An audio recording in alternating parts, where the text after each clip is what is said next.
Hello YouTube, this is Galway Yu-Gi-Oh here with a brand new deck profile. This time I'm bringing you the DDD deck for the Zoo format, so this is February 2017 onwards.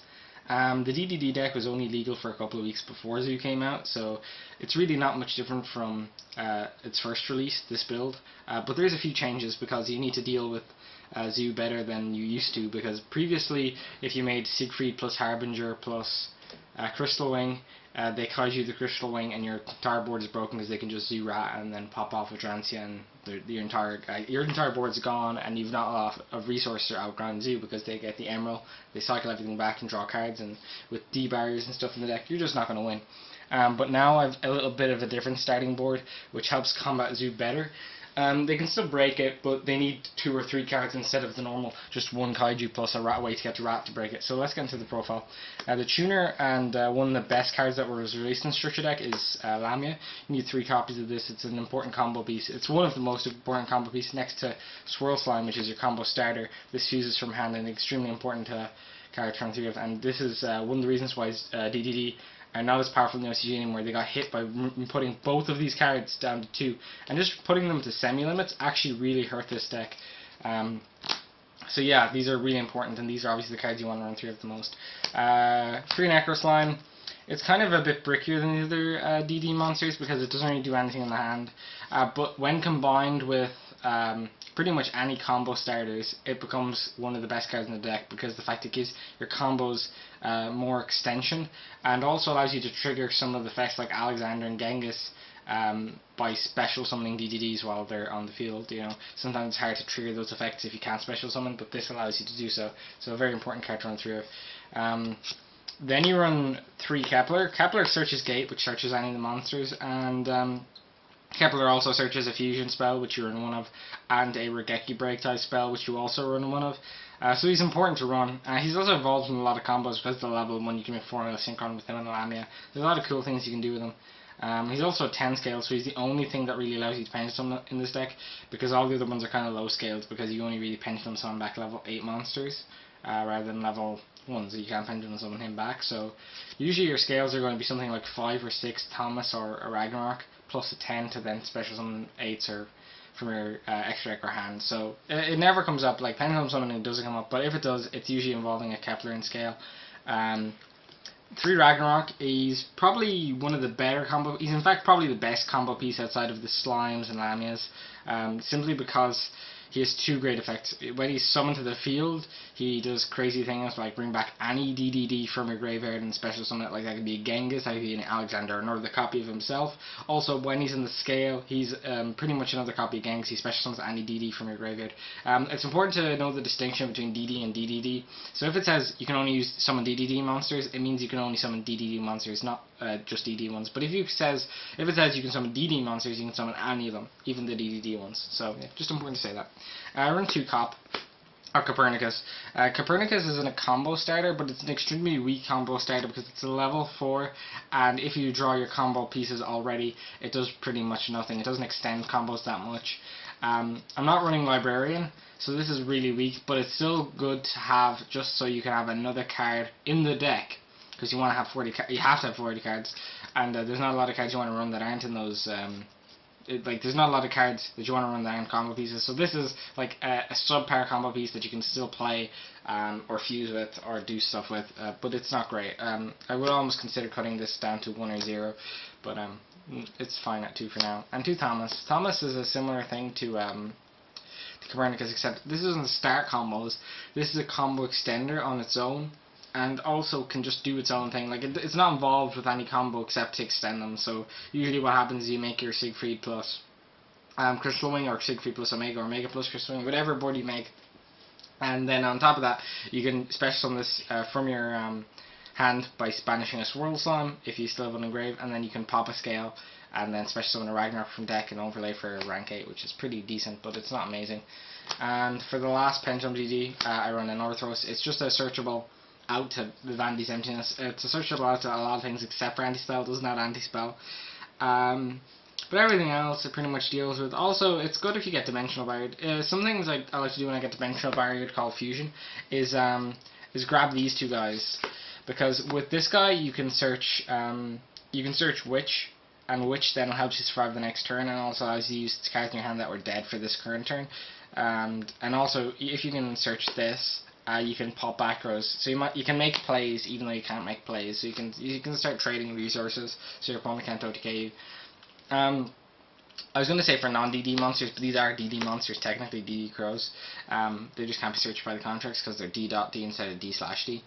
But DD crow is extremely important. The reason I run this over Ghost Ogre, which is, by the way, probably better against Zoo, but not always, but better. You chain this to Emerald, ban, or Tiger Mortar. If they activate Tiger Mortar, targeting rat in the graveyard, usually during their second combo, you banish the rat and you pretty much like end their turn. It's extremely good disruption. Otherwise, you can use this on the Emerald during the first turn to banish a rat when they target it, and it fizzles. It doesn't shuffle anything back in. They don't get a draw, and they've a rat banished for the rest of the duel. Pretty much, it's almost if you can still play through the board, it's pretty much game just with this one card alone. And 2 Maxi. The reason I run, by the way, DD Crow over Ghost Ogre was because it's a level 1 dark, so it's for a lure, but also for a Rare After, which I run just a single copy of. But it does occasionally come up where I want to search a DD Crow. In fact, a lot of the times if I have a good combo hand already, I'll just take the 2000 and search a hand trap. 3 Dark Contracts of the Gate, extremely important card. You search this Kepler, and this searches pretty much any monster you need for your combo, so it's pretty much 3 blank combo pieces. 2 Desires. 3 is a bit too many because with 3 you'll see multiples, and it's just terrible if you see multiples. Also, you never really want to resolve a second one, and you usually dig for it with your 3 copies of Allure anyways. So 3 Allure, 2 Desires, no trade-ins because I only run like 5 level 8s, and that's just not worth it for the breaking. One Foolish Burial, extremely important card. It's like another copy of Copernicus that doesn't clog up the field or take up your normal summon, so it's kind of better than Copernicus in a lot of ways. Then 1 for 1. 1 for 1 is probably the best card out of the spell lineup, just how important it is. It gets you pretty much, it's like Dark Contract, except it's a special summon, which is great. In that it gets you all your combo pieces. It gets you this and this to the field, which are your 2 main combo pieces. This is literally a copy of any other card in the deck because it searches the Dark Contract, which is great. And this is just a special summon Lamia, so you still have your normal summon, which means you can still normal summon this after special summon Lamia with 1 for 1. Overlay for Form of Synchron, so you not only do you get a Dark Contract, but you also get a draw. That comes up occasionally, but not too much, but it's just interesting. It's an extremely powerful card. 1 Rare After. Searches level 1 if you have control level 1. You'll usually always have a level 1 in your hand that's good to normal summon, and then you can just wear after that for your DD Crow or a Necro Slime if you need to use that in your combo. Upstart Goblin, 40 cards. Dark Contract is Swamp King, just wanted to search. It doesn't come up a lot, and when I draw this I'm usually a bit like, but this sucks. But it's very important to have targets for Kepler other than Dark Contract of the Gate, because if you already have a Gate and you have a Kepler, you kind of want to be able to search something, and the cards aren't bad, and that's the next target for the Witch. These are bad cards, they're not great, and you don't want to draw them, you prefer to search them, but if you do search them, they're pretty decent. And then for the last 2 traps I run 1 Strike and 1 Vandy's Emptiness. Vandy's Emptiness creates a lot of incredible locks with Siegfried, because you can protect this. So if you have Siegfried Crystal Ring plus Vandy's Emptiness, you pretty much win, because you can negate monster outs and spell outs, and usually they don't have more than 2 of either of those things. And also, you can negate your own Vandy's Emptiness on your own turn, and it still stays in the field for your opponent's turn with Siegfried, so that's pretty good. And Strike is just because I wanted a card that was good if I go second as a trap card.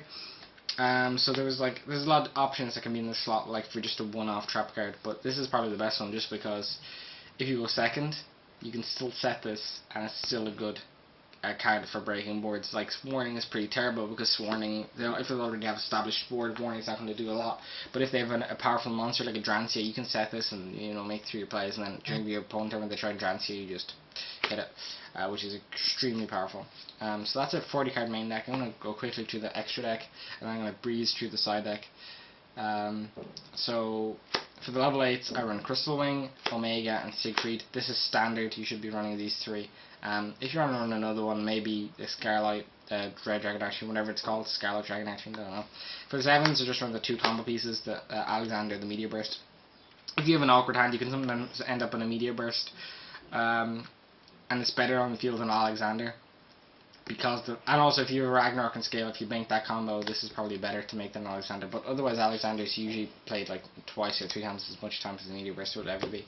And one form of Synchron, no Librarian, because I wanted to make a different build for the Zoo. For going against Zodiac, that's more resilient, so I had to make space. For the fusions, I run 1 Beowulf and 1 Dark, just because we want the options there. This is for rank 8 plays, and this is just so you can summon. If you're under Maxi and you have a Lamia in hand, you can just, instead of giving them 2 draw or like tons of draws, you can just give them 2 draws, so they activate on the Swirl Slime. You summon this, normal summon Lamia, and then make it level 8. That gives them 2 draws, so they'll +1 off Maxi, but you have a level 8 Synchro instead of giving them tons of cards. And 3 Genghis. I think Genghis is actually probably the best. The Genghis is definitely the best fusion, because you need 2 to make your starting Beatrice kind of cool play. So you need 2 for Beatrice plays, and then you need the 3rd for fusion summoning mid to late game and still comboing off and generating tons of advantage. Whereas Dark and Beowulf don't really do anything. They're kind of vanillas in a way. It has effects like it pierces and which does sometimes come up, and also it nukes backer, which never comes up, and this also helps you gain life points. But they're generally just vanillas as steps in a ladder to make Exceed monsters or Synchro monsters. Whereas Genghis actually does combo off and make things even late game. So I like that card at 3. 1 Beatrice for Genghis plays and sending slimes and generating. You get 2 Necro slimes great for a Necro plus a Lamia, so it's a really good card, especially if you open Awkward. It can fix Awkward hand. For rank 8, I run 3. I run a Hope Harbinger standard and Kali Yuga standard, and I also run Felgrand, because if you go Felgrand plus Crystal Wing plus Siegfried, you can survive Kaiju combos. This can negate slumbers. If they kaiju your Crystal Wing, you still have a Felgrand. If they kaiju this and slumber you, so if they kaiju this and then have a slumber, you can chain to slumber to protect this, so you still have a Crystal Wing, and this is unaffected for the turn. And believe it or not, Zodiac can't actually get over this. Like, Drancia can't pop it if it's unaffected by card effects for the turn. They can't kaiju you because they've given you kaijus. You already have a kaiju, and even in that weird situation, like where they have a slumber and 2 kaijus in their hand, then they couldn't actually use the slumber. The slumber is a grave effect, so you're kind of fine for the rest of it as well. But so they're stuck with this, and they could Utopia the Lightning over that, but that means they're ending their combo with Utopia the Lightning instead of a Drancia. And if they have that much resources used to just out your board, that means that they're Utopia the Lightning over. They have a 2500 beater that has nothing on the field, because it now has detached for the 5000, and a Drancia. So if you do that, you're kind of good for the game. You might actually just win, even though they've done their full combo, because they've used so much resources to out it. For the side deck, I'm just going to go quickly through it. 2 tokens. Crimson Blade, our side of the Syndic for going against decks like the Mirror and ABC. It just wins. 3 Fossil Liner for locking your opponents out. They might not expect this, so it's really good, really powerful. And I don't like Vandy's Fiend too much, because Vandy's Fiend is Vandy's Fiend requires you to tribute a monster already on the field. So if you combo off before this, before you summon Fossil Liner, you still have monsters on the board to progress your game state after you've summoned Fossil Liner. So you summon Fossil Liner, you still have big monsters to start beating in over your opponent's monsters. Whereas if you summon Vandy's Fiend, you've only 2400, so they can just set until living out. Whereas if you have 2 monsters, you can still pull for 1200 every turn, putting them on a clock. Sorry. 1 DD Crow, the 3rd one for the side deck, because it's great going second. 2 Dark Hole and a Regeki for Zoo and a few other decks. 3 Twin Twisters for back row decks, Paleos. This just wins against Paleo. 2 System Down for the ABC rare matchups. This is Dark Hunters. Theirs is for Paleos, and Mischief of the Gnomes is for like BA and any decks. It just sends it off. You send off Beatrice. That's pretty good. Thank you very much for watching, guys. I hope you enjoyed this video. I hope you enjoyed DDDs, and click like, comment and subscribe if you want to see more in the future. Peace out.